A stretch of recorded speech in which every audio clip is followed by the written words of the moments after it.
My son-in-law told me, "Sign the apartment over to your daughter, or you won't see your grandchildren." I signed the documents right in front of him. He smiled. But what I added in fine print, he'll only read it in a month at the notary's office. I'm glad you're here with me. Please listen to my story till the end and let me know which city you're listening from. That way I can see how far my story has traveled. I used to believe family was everything. At 73 years old, after burying my wife Margaret 5 years ago, my daughter Jennifer and her husband Derek became my whole world. Well, them and my 2 grandchildren, Emma and Lucas. I'd worked 35 years as an accountant, saved carefully, paid off my 3-bedroom house in a decent Portland neighborhood. Nothing fancy, but it was mine. The yard had Margaret's rose bushes. The kitchen still smelled like her cinnamon rolls on Sunday mornings, at least in my memory. Jennifer visited every week back then. She'd bring the kids, we'd have dinner, laugh about Emma's soccer games or Lucas's obsession with dinosaurs. Derek seemed like a good husband. Quiet, worked in sales, always polite. Called me sir for the first 2 years. I thought I'd done something right, raising a daughter who found a stable man. The first crack appeared 6 months before everything fell apart. Jennifer called, not visited, called, asking if I'd ever considered simplifying my assets. Strange phrase. I asked what she meant. She laughed it off, said Derek had been reading about estate planning, how it was smart to transfer property early, avoid taxes, make things easier. I told her I wasn't planning on dying any time soon. She laughed again, but it sounded hollow. The visits changed after that. Derek started coming without Jennifer sometimes. He'd sit at my kitchen table, drink my coffee, and talk about real estate markets, how my neighborhood was appreciating nicely, how property taxes would only get worse, how managing a house at my age must be such a burden. I'd worked 40 years in accounting. I knew when someone was circling their prey. "You know, sir," Derek said one afternoon, his 3rd visit alone that month, "Jennifer worries about you. This big house, all these stairs. What if something happened? What if something happened?" The universal threat wrapped in concern. I started noticing other things. Jennifer's texts became shorter, more transactional. The grandchildren's visits decreased. When I asked to take Emma to her soccer game, Jennifer said they were too busy. When I offered to babysit Lucas, she said they had it covered. The warmth was draining from our relationship like water from a cracked vessel, and I couldn't understand why. Then came the dinner. Jennifer and Derek invited me to their house, a sprawling 4-bedroom they'd bought 2 years ago, stretching their budget thin, I suspected. The meal was elaborate, expensive wine, Jennifer wearing makeup like she was meeting a client, not her father.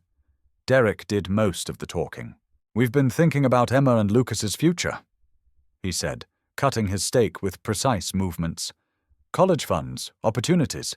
It's expensive raising kids these days." I nodded, waiting. "Your house, sir.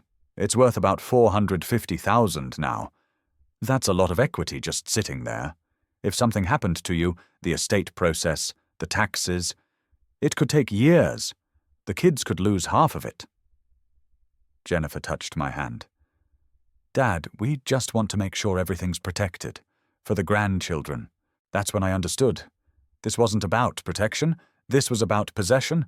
I said I'd think about it. Derek's jaw tightened. Jennifer's smile never reached her eyes. The pressure increased. Daily calls, articles about estate planning texted to me, a sudden invitation to meet with their lawyer. And then, 3 weeks ago, Derek showed up at my door unannounced. No pleasantries this time.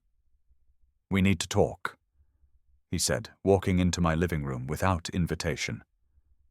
"Jennifer and I have discussed this. It's time you transferred the house to us. To Jennifer, actually.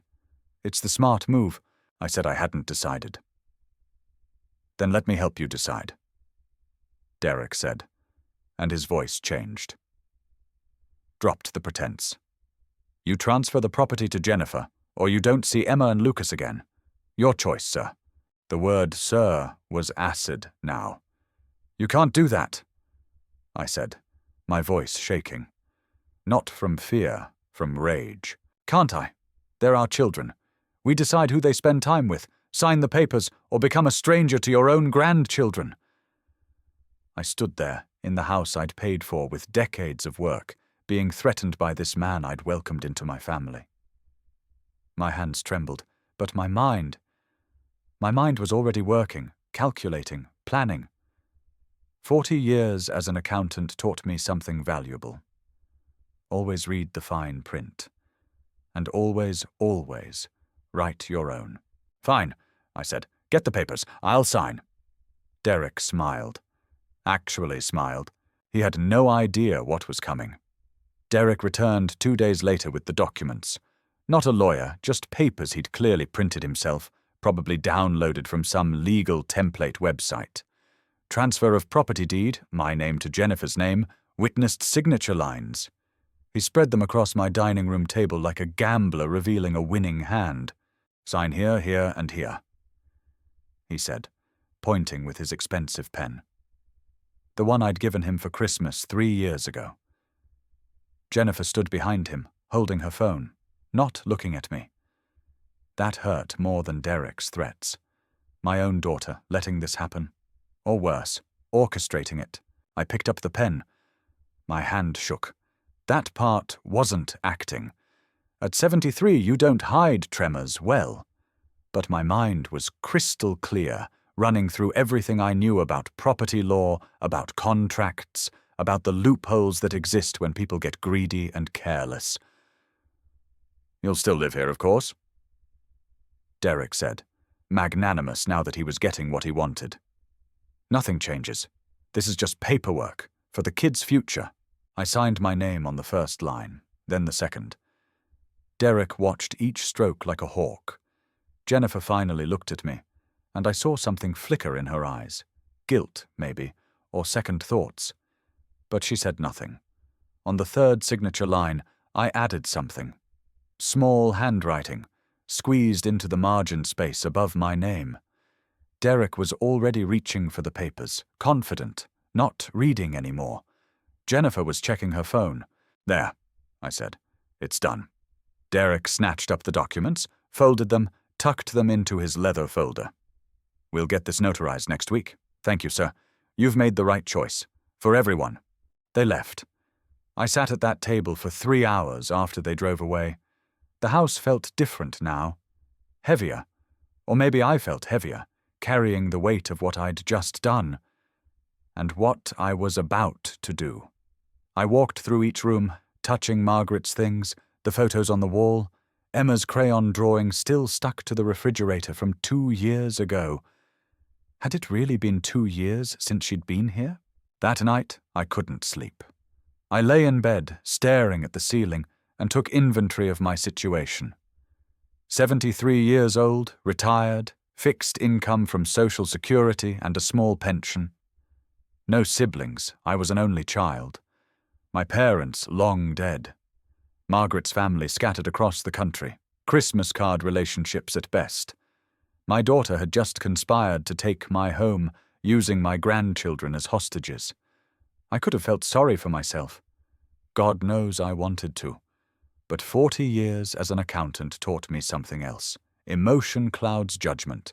Numbers don't lie. Facts don't betray you. Facts. I had a house worth $450,000. I had savings, about $80,000 left after Margaret's medical bills. I had my mind, still sharp. I had no criminal record, no history of incompetence or instability. I had a daughter and son-in-law who'd just demonstrated their character by threatening and manipulating an elderly man. And I had one thing they didn't know about. The addition I'd made to those papers. I got up at 3 in the morning, made coffee, and sat at my computer. Started researching elder abuse laws in Oregon, financial exploitation statutes, requirements for property transfer, what makes a contract valid or invalid, what constitutes coercion, how to document everything. The plan formed slowly, like pieces of a puzzle sliding into place. It wasn't dramatic, it wasn't revenge, not exactly.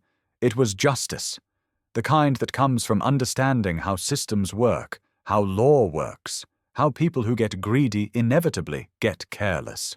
First step: documentation. I opened a new email account they wouldn't know about, forwarded myself every text message Derek and Jennifer had sent about the house, about protecting assets, about their financial pressures. I bought a small digital recorder, $15 at the electronics store, and tested it. Clear audio, easy to hide. Second step: advice. I needed a lawyer, but not just any lawyer, someone who specialized in elder law, who'd seen cases like this before.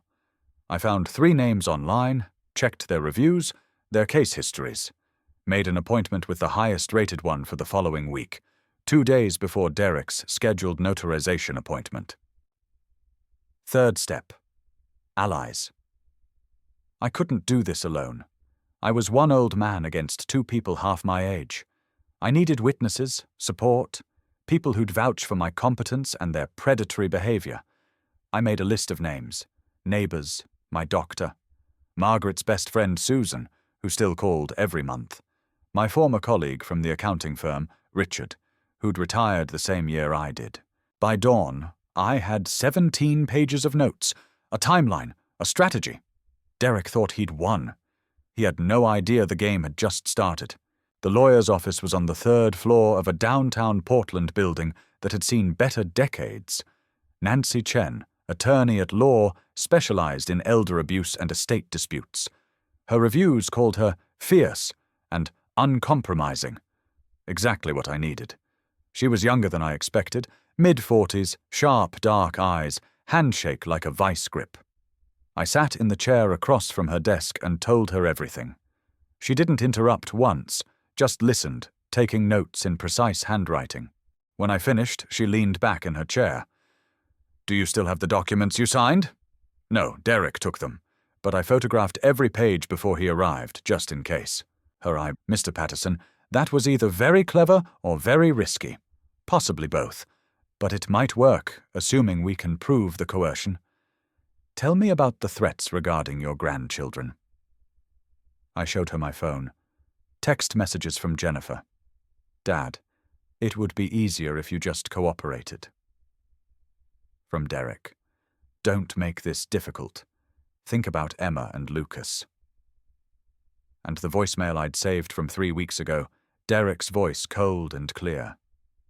"Sign the papers, or you'll never see those kids again." Nancy listened to that voicemail twice. "Mr. Patterson, I'm going to be direct with you. What your daughter and son-in-law are doing, textbook financial elder abuse, exploitation, coercion, isolation from family members. It's criminal, and it's civil. You have grounds for a restraining order, for invalidating any contract signed under duress, and potentially for filing charges." "I don't want to send my daughter to jail," I said quietly. "I understand. But you need to protect yourself. What do you want the outcome to be here?" I'd thought about this for 3 sleepless nights. I want my house secure. I want it clear that no one can take it from me through threats or manipulation. And I want my relationship with my grandchildren protected. I want Jennifer and Derek to understand they can't do this, to me or anyone else." Nancy nodded. "Then we build a case, starting now. I'll need you to do something that might feel uncomfortable." "What?" "Keep interacting with them. Normally. Let them think everything is proceeding as planned, but record every interaction. Document every conversation, every threat, every manipulation, every attempt to isolate you. Can you do that?" I thought about Emma's laugh, Lucas's dinosaur obsessions, the grandchildren I hadn't seen in 2 months. "Yes. Good. And Mr. Patterson, don't go to that notarization appointment alone. In fact, don't go at all until we're ready." I left her office with a retainer agreement signed and a checklist of actions. Over the next week, I followed her instructions exactly. Derek called twice, asking about the notarization appointment. I told him I'd been feeling under the weather, Could we postpone a few days? He was irritated, but agreed. Jennifer called once. Dad, are you okay? Derek said you're sick. Just a cold, honey. Nothing serious. You know you can always come stay with us if you need help. The audacity of it. Steal my house, then offer me shelter in it. That's kind of you, I said, the recorder in my shirt pocket capturing every word. But I'm managing fine. Then came the moment that changed everything. I was at the grocery store, struggling with bags at my car, when I heard a familiar voice. Mr. Patterson, let me help you with that. I turned. Robert Morrison, Derek's younger brother. We'd met at family gatherings, seemed like a decent guy, worked as a paralegal somewhere downtown. He grabbed 2 bags from my cart, helped me load them into my trunk. Thank you, Robert. That's kind of you. He hesitated, then looked around the parking lot like he was checking for surveillance. Mr. Patterson, I need to tell you something. About Derek and Jennifer. My heart rate jumped. What about them? Can we talk? Not here. Somewhere private? 20 minutes later, we were sitting in a corner booth at a quiet diner. Robert ordered coffee he didn't drink. His hands were shaking slightly. I shouldn't be telling you this, he said. Derek's my brother. But what he's doing, it's wrong. Mr. Patterson, they're in serious financial trouble. Deep trouble. They took out a second mortgage last year to renovate their house. Derek lost his biggest client 6 months ago. They're 3 months behind on payments. The bank is starting foreclosure proceedings. Jesus, I whispered. Your house isn't about estate planning. It's about survival. Their survival. They need to sell it to save themselves. I stared at him. Sell it? That's the plan.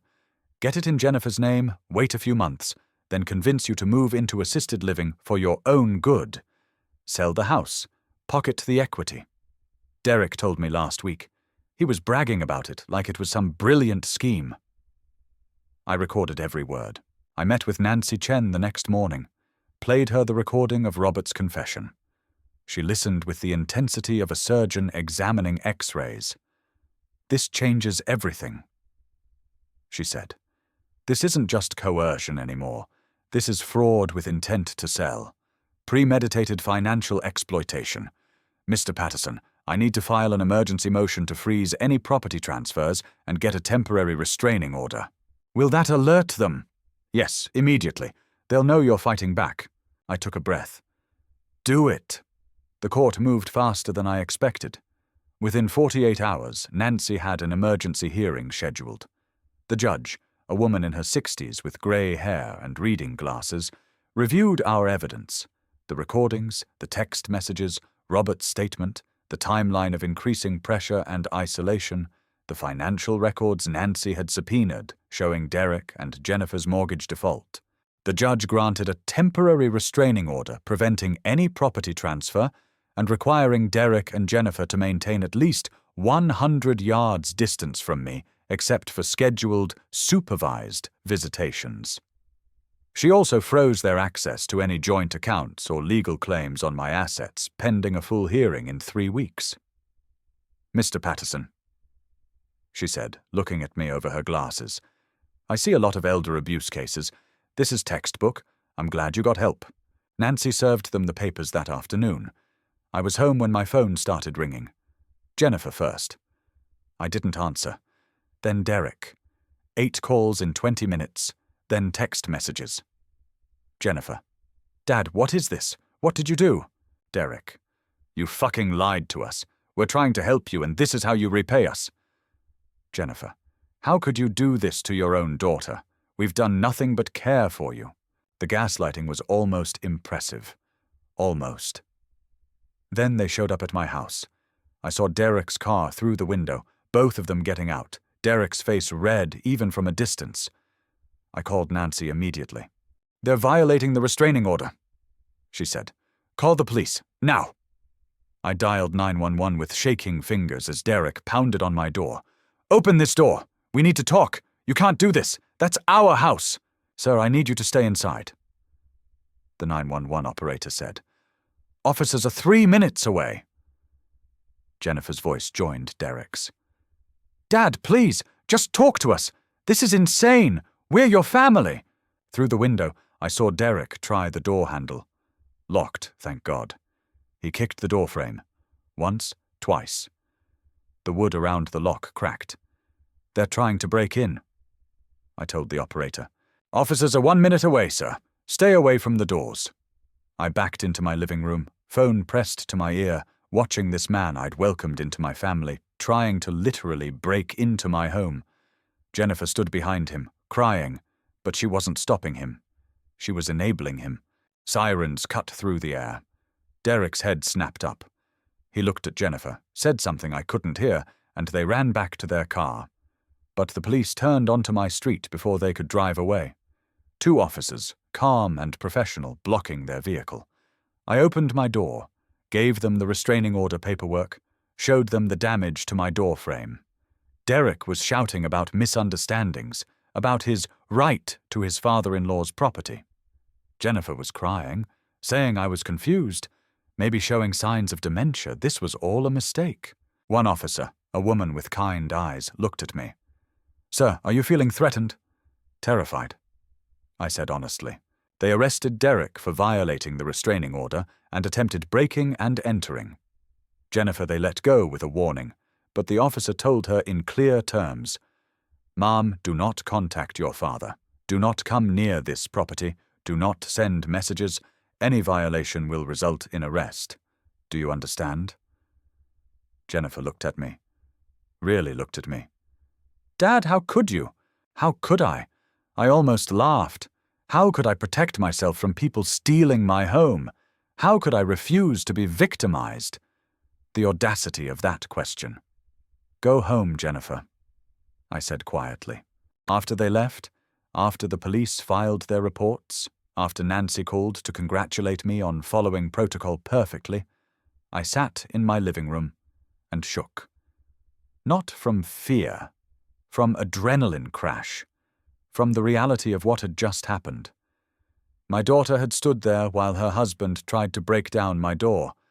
I called my doctor, told her I needed to be seen. She checked my blood pressure, elevated but not dangerous, and prescribed a mild sedative. "Take 3 days," she said. "Rest. Process this. You've been through trauma." So I did. 3 days of silence, of sleeping late, of letting my body recover from the spike of stress hormones and confrontation, of accepting that my family, or what I'd thought was my family, had become my enemies. On the 4th day, I woke up calm. Ready? The worst was yet to come, but I'd survived the first real battle. Now came the war. The letter arrived on Monday, slipped under my door. Expensive stationery, Jennifer's handwriting. "Dad, I don't know what Derek did or said to make you so afraid, but this has gone too far. Please, can we talk? Just you and me? I'm your daughter. I love you. I would never hurt you. Let me explain everything. Call me, please." Jennifer. I photographed it front and back, forwarded the image to Nancy Chen, then filed it in a folder I'd labeled Evidence. The Manipulator's Playbook, page 1. Separate the target from their support. Make them doubt their own judgment. Restore the emotional connection before attempting control again. I didn't call her. The next day, flowers arrived. Expensive arrangement, the kind Margaret used to love. Card read, "We're sorry for any misunderstanding. Can we start over? Derek and Jennifer. Misunderstanding." As if attempted forced property transfer and threats involving grandchildren were mere communication errors. I donated the flowers to a nursing home down the street. Then came the phone call from a number I didn't recognize. I almost didn't answer, but curiosity won. "Mr. Patterson, this is James Keller. I'm a friend of Derek's. He asked me to reach out to you." I'm hanging up now. "Please, wait. I'm an attorney. I'm not calling in any official capacity, just as someone who cares about families staying together. Derek and Jennifer are devastated. They want to make this right.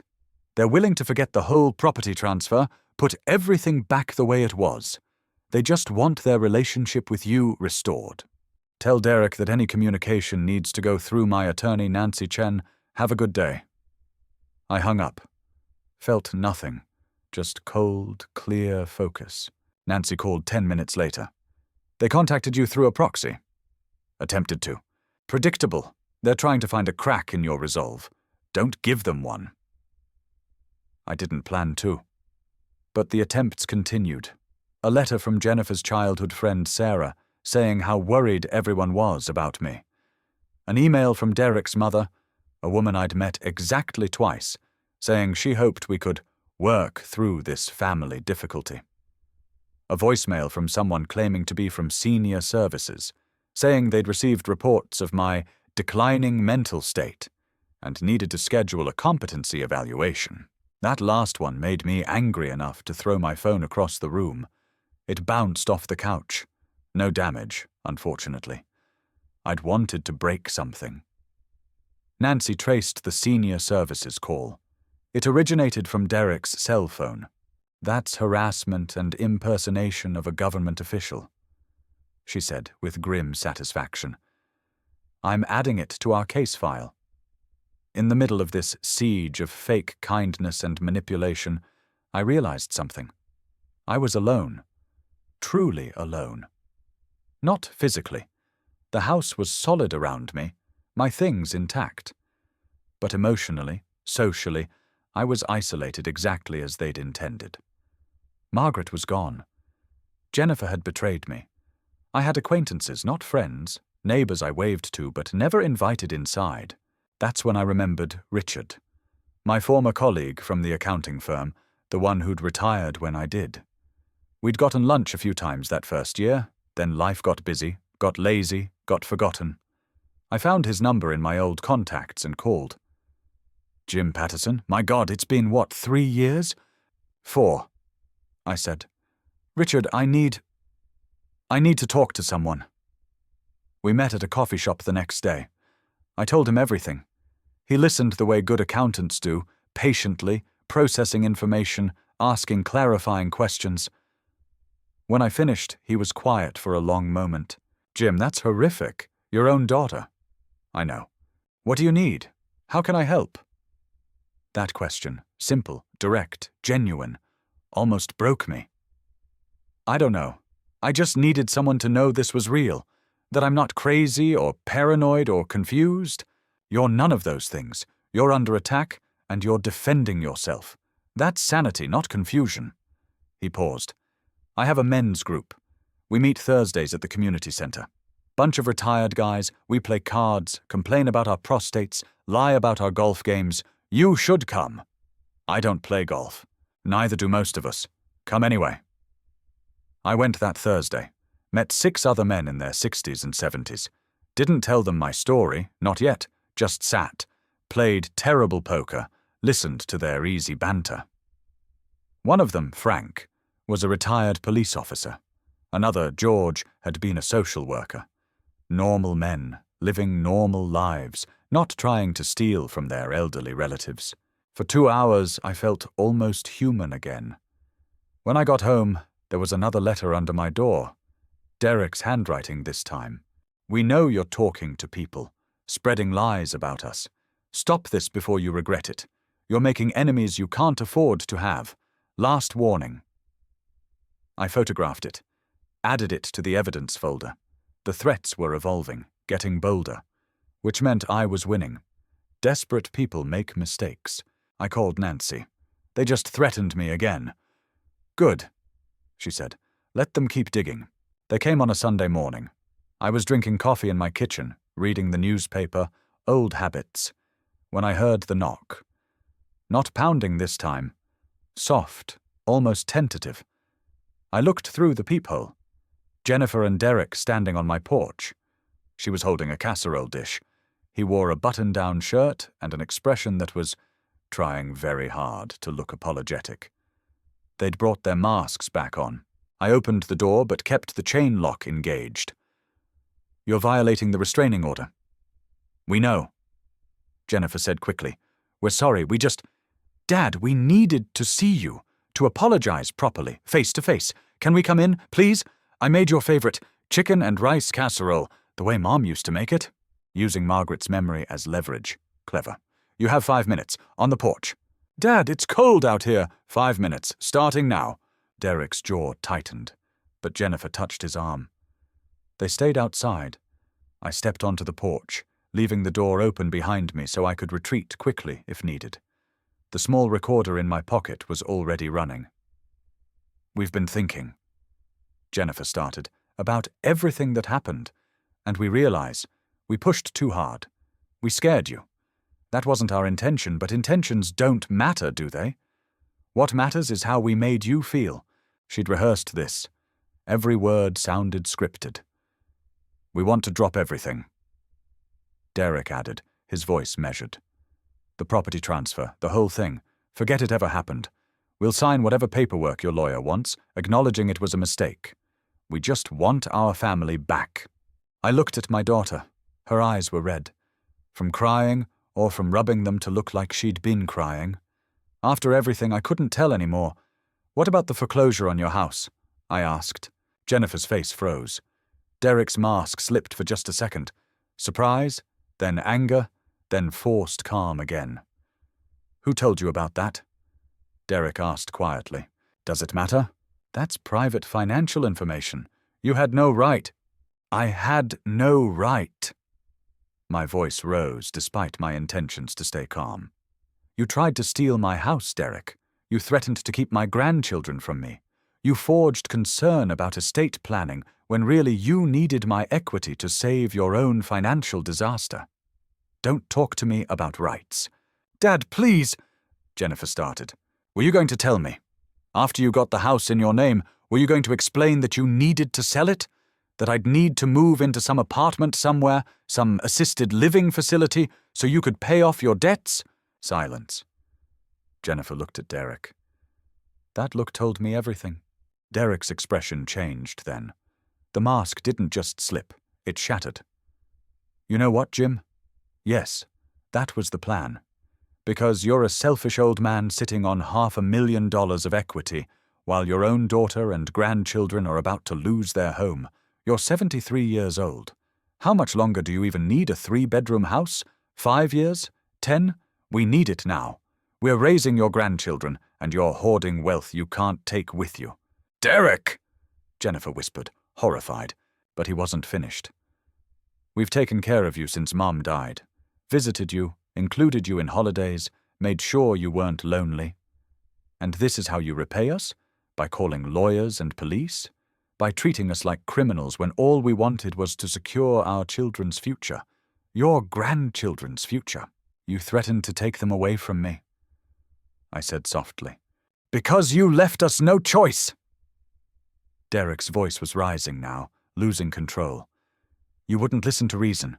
You wouldn't see the bigger picture. Sometimes you have to make people do the right thing. The right thing, I repeated. The right thing is extortion? It's called family obligation. It's called taking care of each other. But you've always been selfish, haven't you? Margaret told Jennifer, she told us, how you put your career first, how you missed recitals and games, how you were never really there. And now you're doing it again. Putting yourself first while your family suffers. Each word was designed to wound. And some of them did. I had missed things. I had worked long hours. I hadn't been a perfect father. But I'd loved my daughter. I'd provided for her. I'd done my best. Get off my property, I said. My voice shook, but not from fear anymore, from rage, from the clarity that comes when someone shows you exactly who they are. Dad, Jennifer reached for me. Don't touch me. Get off my property, both of you, before I call the police again. You'll regret this, Derek said. When you're alone in this house, sick or injured, with no one to help you, no family to care for you, remember this moment. Remember you chose this. I'll remember that I chose dignity over being stolen from, I said. Get out. They left. Derek slammed his car door hard enough that I heard the metal echo. Jennifer looked back once as they drove away. I couldn't read her expression. I went inside, locked the door, checked all the windows. My hands were shaking. My heart was racing. I felt like I'd just survived something visceral and violent, even though no one had touched me. I sat on my couch for 20 minutes, just breathing. Then I played back the recording. Derek's confession, clear as crystal. That was the plan. I sent the audio file to Nancy Chen with a one-word message. Evidence. Her reply came back in seconds. Perfect. We have them now. But I didn't feel victorious. I felt exhausted, scared even. Derek's threat echoed in my head. When you're alone in this house, sick or injured, what if he was right? What if I was just a stubborn old man choosing pride over family? Then I remembered Derek trying to break down my door, Jennifer standing silent while her husband threatened me. The manipulation, the lies, the calculated cruelty of it all. No, this wasn't pride, this was survival. I made myself dinner, scrambled eggs and toast, simple, and called Richard. Jim, you okay? You sound shaken. They came back, showed their real faces this time. You recorded it? Every word. Good, that's good. He paused. You need company? I can come over.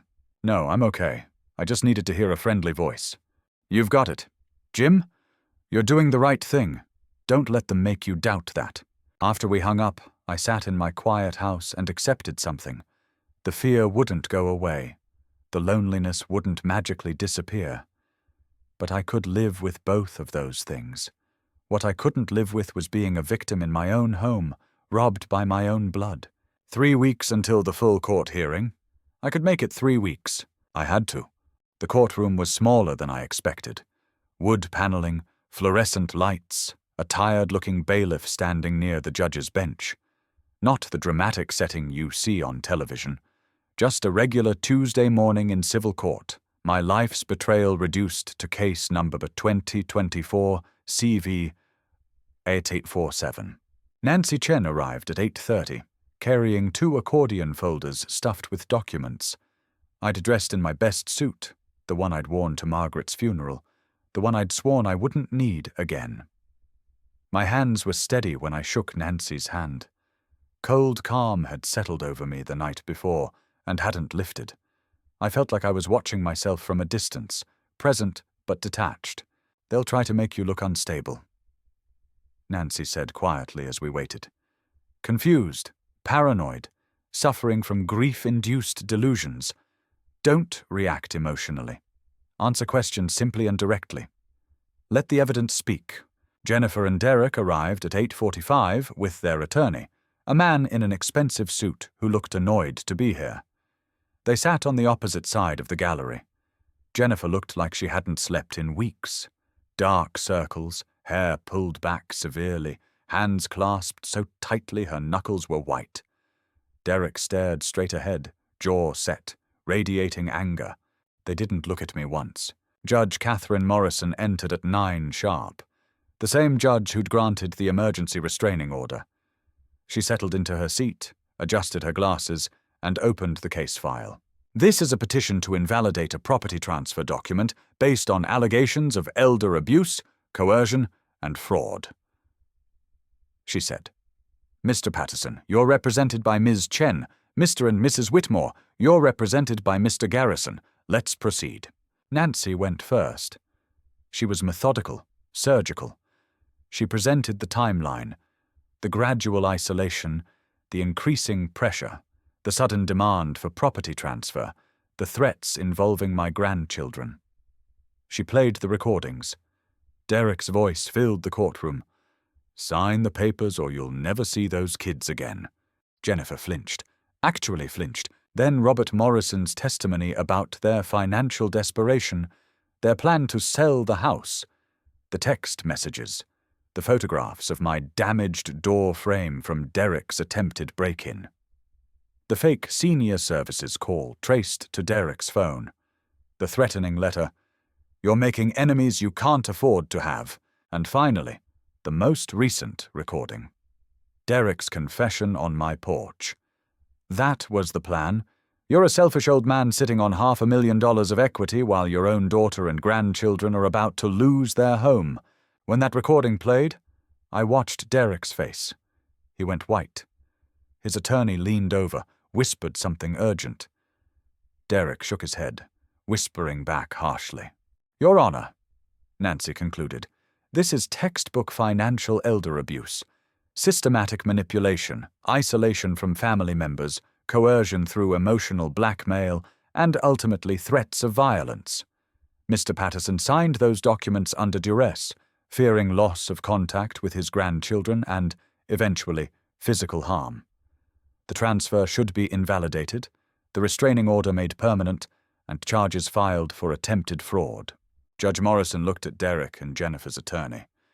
Mr. Garrison, your response? Garrison stood, smoothing his tie.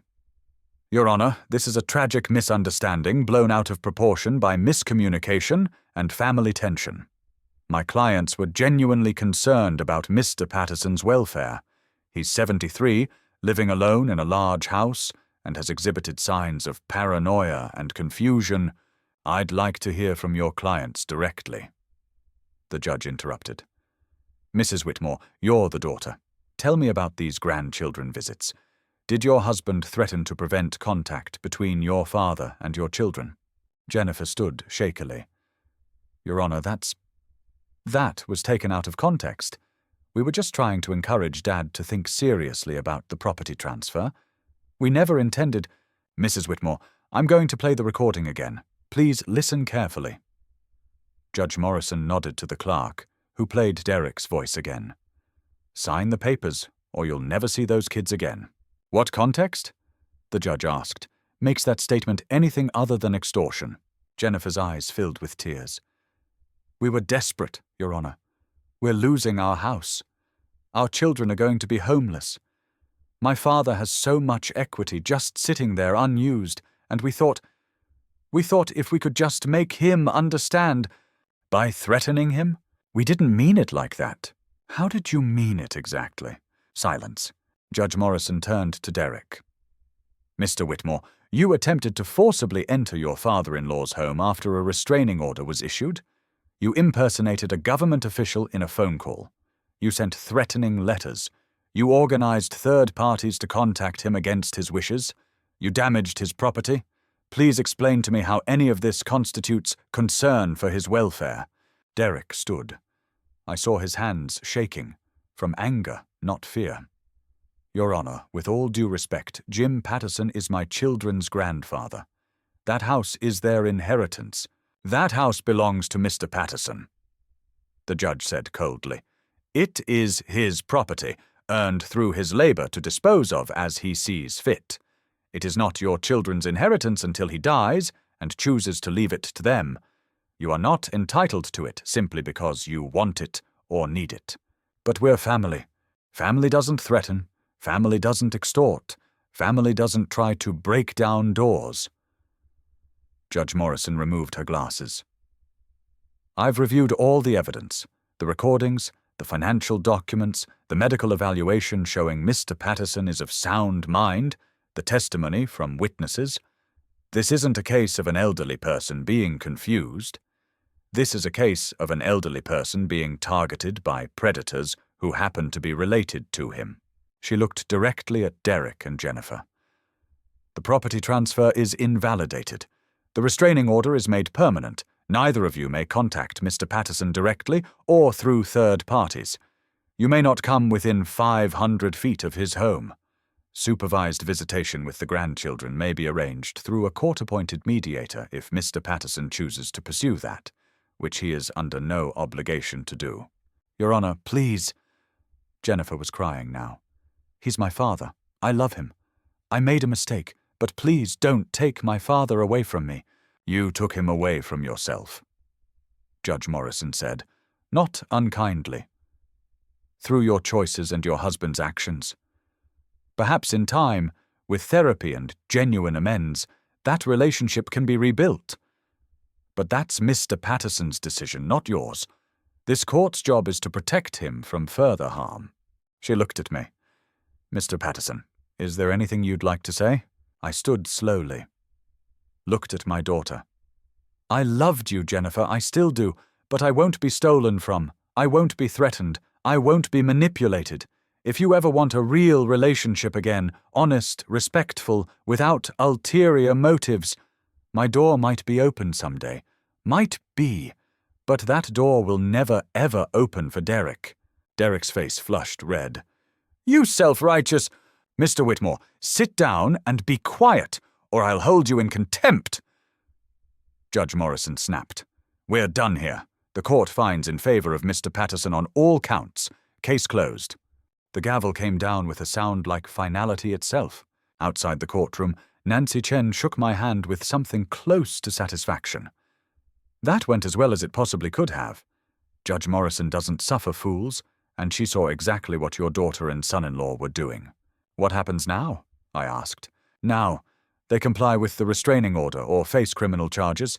The invalidated transfer is on public record, so they can't try this with anyone else.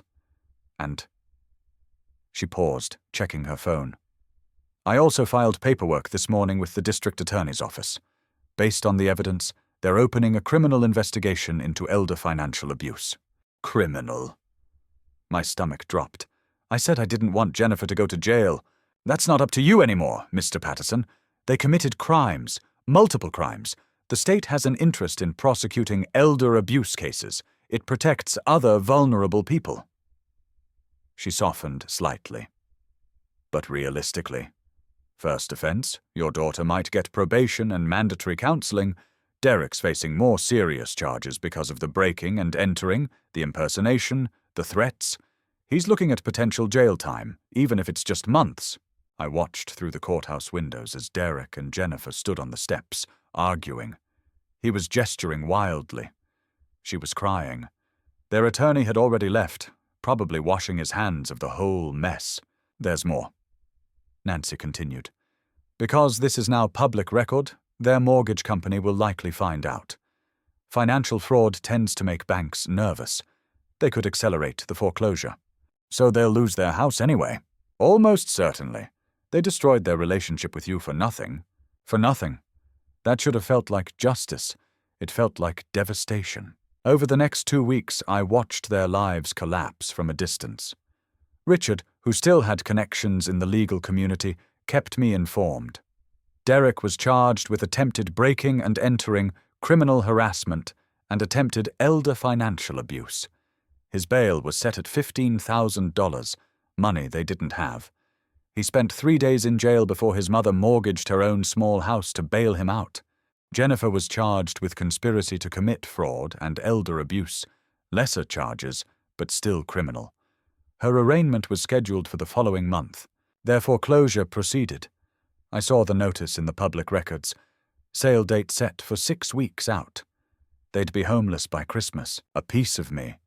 The piece that remembered teaching Jennifer to ride a bike, that remembered her graduation, her wedding day, the births of Emma and Lucas, wanted to help.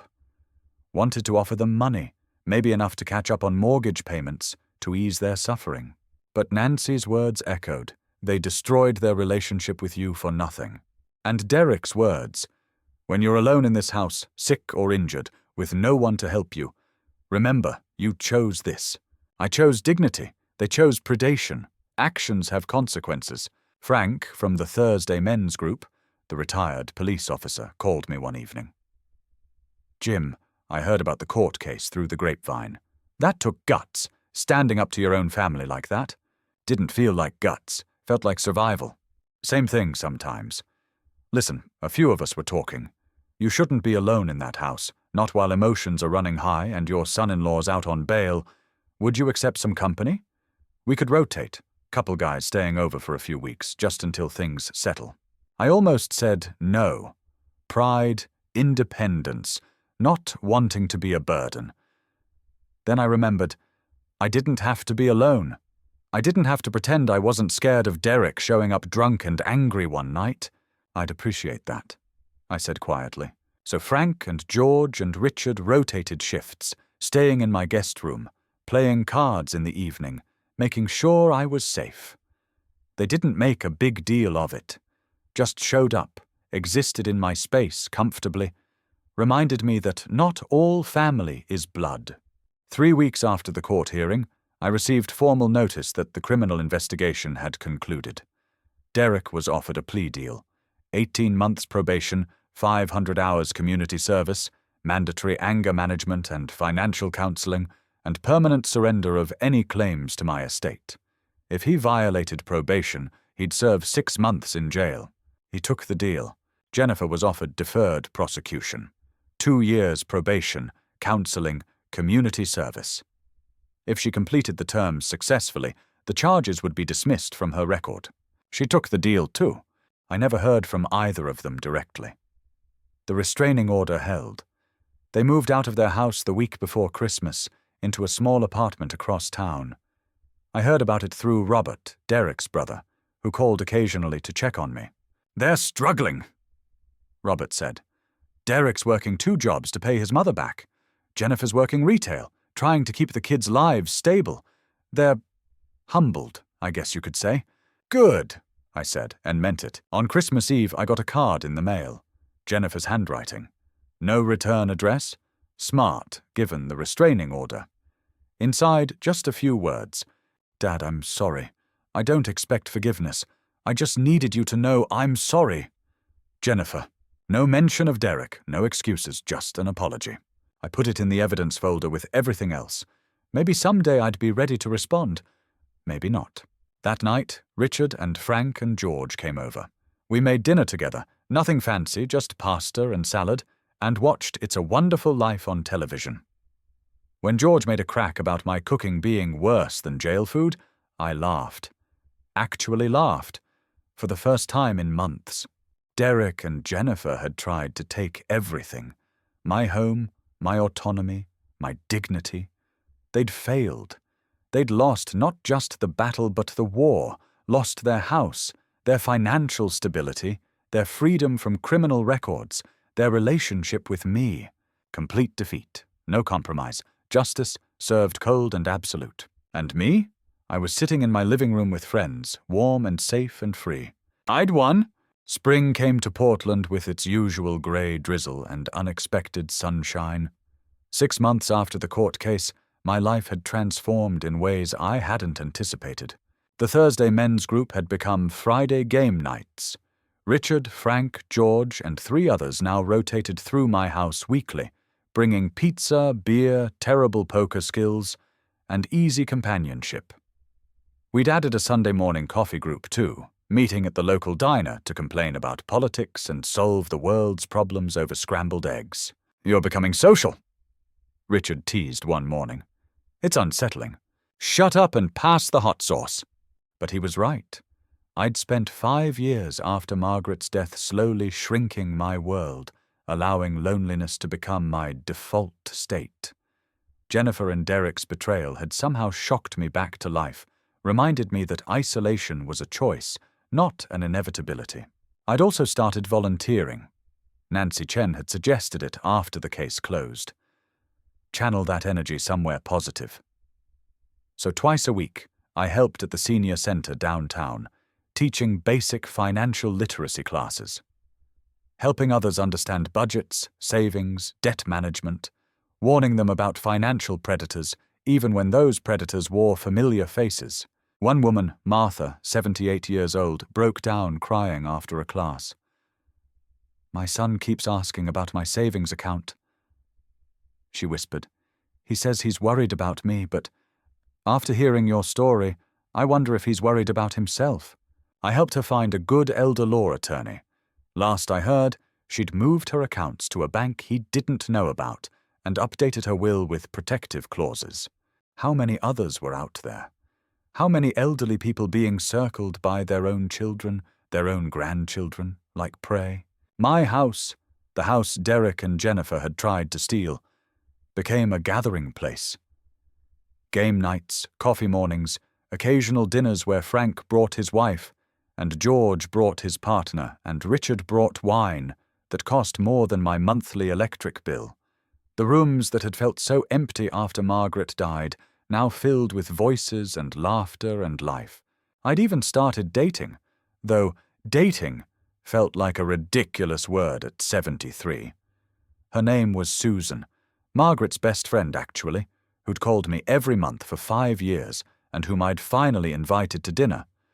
We went to movies, took walks along the waterfront, talked about books and politics and our departed spouses without awkwardness.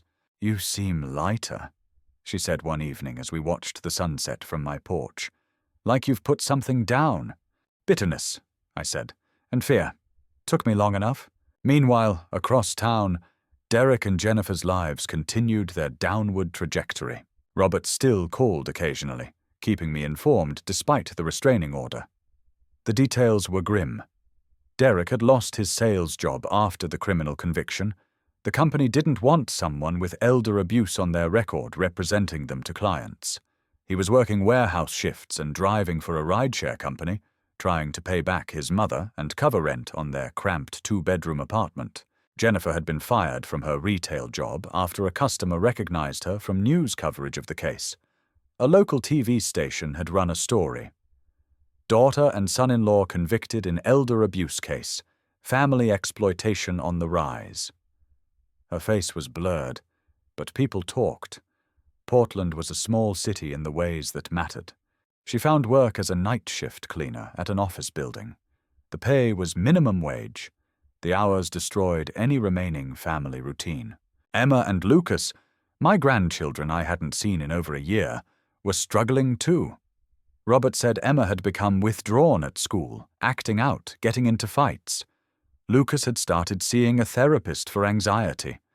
The family's financial and emotional collapse had devastated them just as thoroughly as it had devastated their parents. I felt a pang at that. The kids were innocent. But I'd tried to arrange supervised visitation through the court mediator, as the judge had suggested. Jennifer had refused, saying she didn't want her children exposed to the person who destroyed their family. The person who destroyed their family. Not Derek, who'd threatened and manipulated. Not Jennifer herself, who'd stood by and enabled it all. Me, for defending myself. So the kids suffered, and I remained a stranger to them. That grief was sharp and persistent. But I couldn't save them from their parents' choices. Derek's mother lost her house, the one she'd mortgaged to make his bail. The bank foreclosed after Derek defaulted on the payments he'd promised to make. She moved in with Derek and Jennifer, 3 adults and 2 children in a 2-bedroom apartment. Everyone's resentments and failures stacked on top of each other like kindling waiting for a match. Robert said the fights were constant.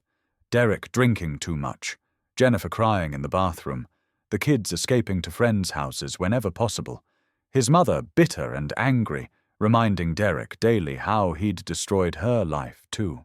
"It's bad, Jim," Robert said quietly during our last call. "Really bad. I don't know if they'll make it through this as a family." "That's not my responsibility," I said, but the words felt heavy. "I know. I just thought you should know. Should I have felt triumphant? Vindicated? They'd tried to rob me, and now they were living the consequences. Justice, served exactly as ordered." But when I looked around my comfortable living room, at the photos on the walls, the friends who visited regularly, Susan laughing at something Richard had said during our last dinner party, I realized I didn't need their suffering to validate my happiness. I'd rebuilt my life. I'd found community, purpose, peace. They'd torn theirs apart through greed and short-sightedness. 2 separate paths, no longer intersecting. I was 73 years old. I had maybe 10 good years left, maybe 15 if I was lucky. I wasn't going to spend them obsessing over the people who'd betrayed me or finding satisfaction in their punishment. I was going to spend them living. Actually living, not just existing in a house full of memories. One Saturday afternoon, Susan and I planted new rose bushes in the yard. Margaret's original roses had died years ago. I'd neglected them after she passed, let them wither from inattention.